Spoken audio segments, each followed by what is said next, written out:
My aim of talking in front of him is to motivate our other students, other aspiring candidates who want to join SSB. Now, here is a boy.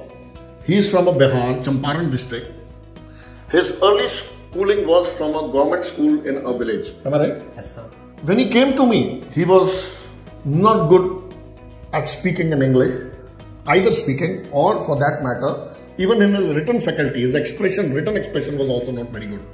ये बोलने में भी इसको दिक्कत थी और लिखने में भी इसको दिक्कत आ रही थी. जो पॉइंट हमने इनको बताए, he followed them and as a result he got a success.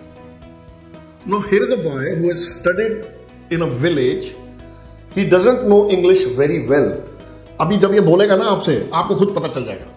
In 12th class, he did not clear his physics paper. Now here is another thing, that in spite of not doing well in his 12th class, that is failing in his 12th class, he worked hard and cleared his NDA.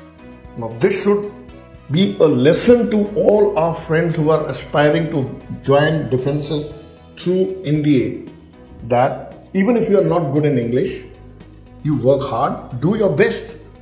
Whenever you can speak in English, English में बात कीजिए. जब हिंदी में बोल सकते हैं, हिंदी में बात कीजिए. कोई जरूरी नहीं है कि आपको बहुत अच्छा अंग्रेजी आना चाहिए तभी आप SSB में पास होंगे. अगर आप इनकी तरह मेहनत करेंगे तो पक्का पास होंगे. Now I don't want to take away his glory. He will narrate his own experience himself. Hello friends, I am Aman Singh and I completely cleared my SSB interview of the 150th batch at Kapurthala. मैंने अपना experience जो वहाँ पाया, जैसा कि colonel sir ने आपको बताया था कि मैं बहुत अच्छा नहीं था कम्युनिकेशन स्किल में और मेरी इंग्लिश उतनी अच्छी नहीं थी.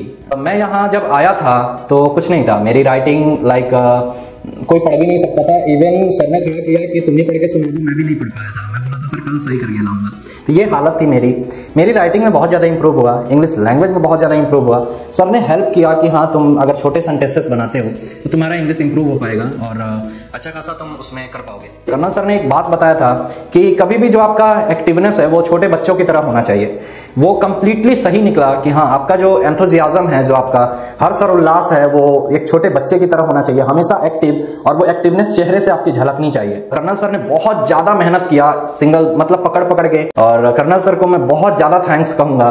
इन्हीं के वजह से मैं ये कर पाया हूँ. तो कहीं ना कहीं मैं अपने सारे टीचर्स का, जिन्होंने मेरा बेस बनाया, आज सक्सेस हूँ. मेरे टीचर्स के वजह से, मेरे पेरेंट्स के सपोर्ट के वजह से और कुछ मेरे मेहनत के भी वजह से. Thank you.